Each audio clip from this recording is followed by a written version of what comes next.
That's what they do for a living. Not anymore. Not anymore. They're stenographers today. Finally, you ask the president a question when he's usurping the Constitution, and guess who gets in trouble? You do. You're not supposed to interrupt the king like this. Connell noted that the shouting even took place at ceremonies. But this guy, Connell, Christopher Connell, 1987 AP story, ended up blaming Reagan and his aides for all this. But they say the blame rests with Reagan and his aides, who have sharply curtailed opportunities for the press corps to engage the president under more civil circumstances. So the fact Reagan wasn't doing a whole lot of press, 1987, Iran-Contra, Reagan's not appearing a lot. When he went out there, they just shouted left and right before he speaks. During his comments, when he is leaving the podium, they shouted. And it was his fault because he wasn't giving them enough of an opportunity to shout at him and to interrupt him. Now, maybe there might have been two, but one reporter basically asked one question, and the press corps chases this guy all the way down to the Washington Monument. I mean, it's just, I don't know, folks. We just have to laugh about it. But a lot of it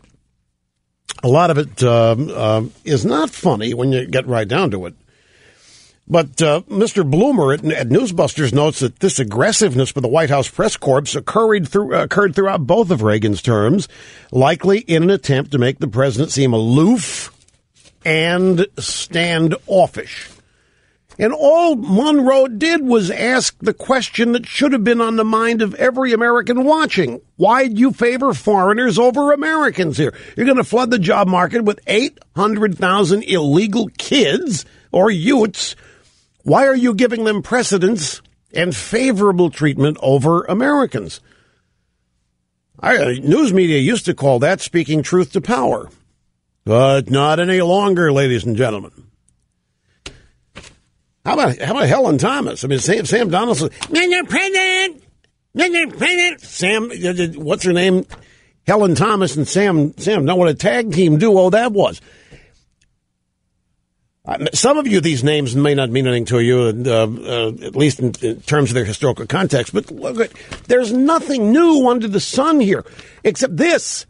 Asking questions. This is mild. Obama gets kid glove treatment, for crying out loud. They wear mittens when they go in there and ask these questions. This is. They make the guy a baby. They're making him out to be a baby. Can't handle a question from a website news organization. Remember last week, might have been the week before, these days all run together, but Time Magazine's Mark Halperin asked for a truce. We were laying too many gloves on Obama. Said, call for a truce. Okay, let's stop making a big deal out of these comments that these candidates make that they don't really mean, and a little off the wall. Let's stop blowing this stuff all up. That's only because Obama was being heard by. Well, today, Chris Cillizza, Democrat frontman, writing, actually it's yesterday in the Washington Post, can any president succeed in today's political world? It's so mean out there, and it's so partisan out there that, I don't think any president could actually govern anymore because it's so mean. Here's how he starts his story. Lost in the chatter about whether Obama will win a second term in November. See, they admit that's the chatter. Whether Obama will win a second term. Lost in that chatter is an even bigger and perhaps even more important question than whether Obama... Can you believe the drive-bys say there's something more important than whether or not Obama will win a second term? What, pray tell, might that be? Well, let's read further. Perhaps an even more important question is it possible for a president, any president, to succeed in the modern world of politics? Are these guys throwing it in? It's impossible. It's impossible for President Kardashian to govern. It's so mean out there. Consider this, writes Mr. Cillizza. We're in the midst of more than a decade-long streak of pessimism about the state of the country. No, we're not. The streak's 3.5 years. maybe 4 at the outside. There wasn't any kind of pessimism about the country in 2005 and 2006. The pessimism began in 2007 when Pelosi and the gang took over the House and started implementing their policy. The pessimism began when Obama was elected, then did the stimulus, then did health care, started doing damage to the economy. That's when the pessimism began. There wasn't any pessimism before then, nothing out of the ordinary. But anyway, we're in the midst of more than a decade-long streak of pessimism about the state of the country. Partisanship's at an all-time high. No, it's not. And the media have splintered. Twitter, blogs, Facebook, so on and so forth, in 1,000 directions all at one time. Damn it, we don't own it anymore. We don't dictate anymore. All these people, everybody's a journalist. I thought I used to do something special.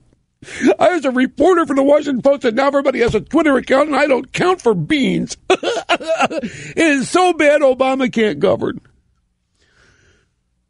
Washington Post. Whining is not attractive.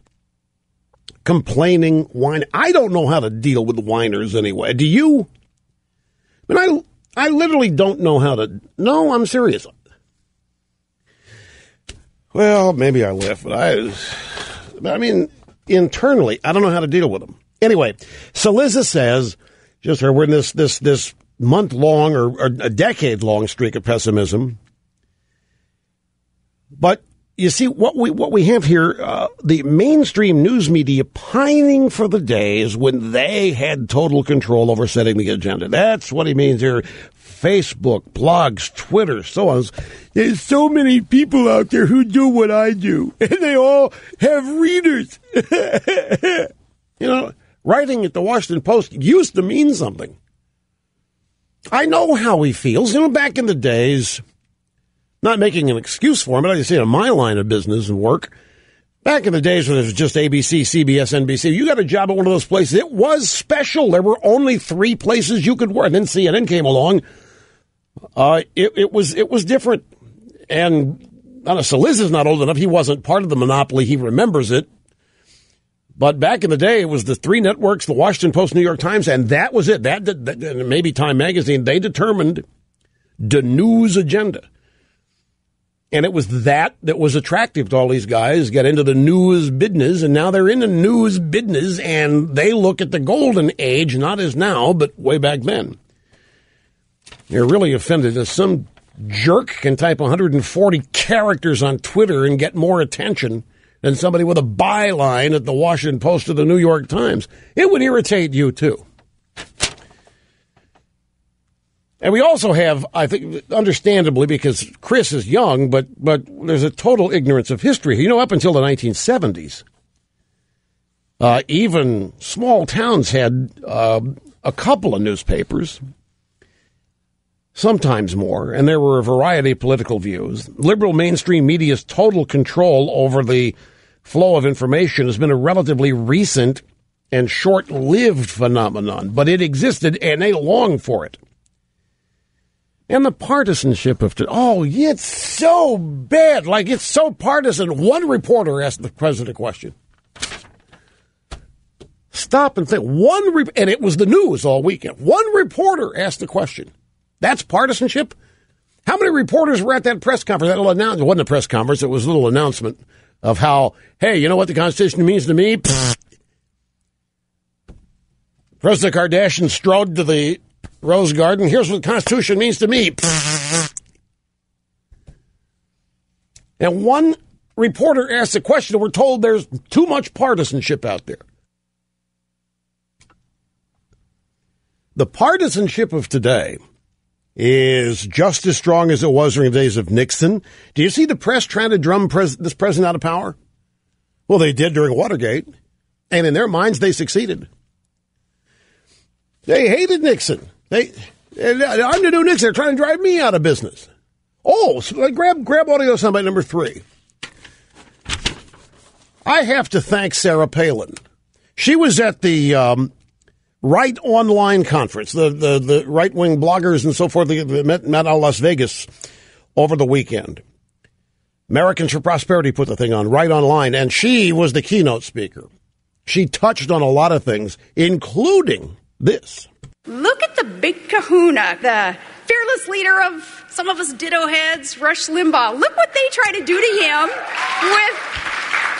with he being the center of these massive campaigns to try to silence him. And I think of Rush when my girls and I were trucking down the road in our truck and radio's blasting and Kelly Clarkson's song comes on, and I think of Rush when it says, "What doesn't kill you makes you stronger." These yahoos out there doing all that they can to try to get Rush to sit down and shut up. They're making his point every day with the double standards and the hypocrisy, and he just comes back stronger and stronger and more credible because they make his point for him. What a gig he's got. Just let him talk. Right on. Sarah Palin. Thank you, Governor Palis. That was at the Netroots. No. Netroots is left. This was the Right Online. Our guys in Las Vegas over the weekend. So, but the partisanship of today, Nixon, Reagan, I don't know if you were alive or if you're paying attention. They hated Reagan. Every press conference, it wasn't one Neil Monroe, it was all of them.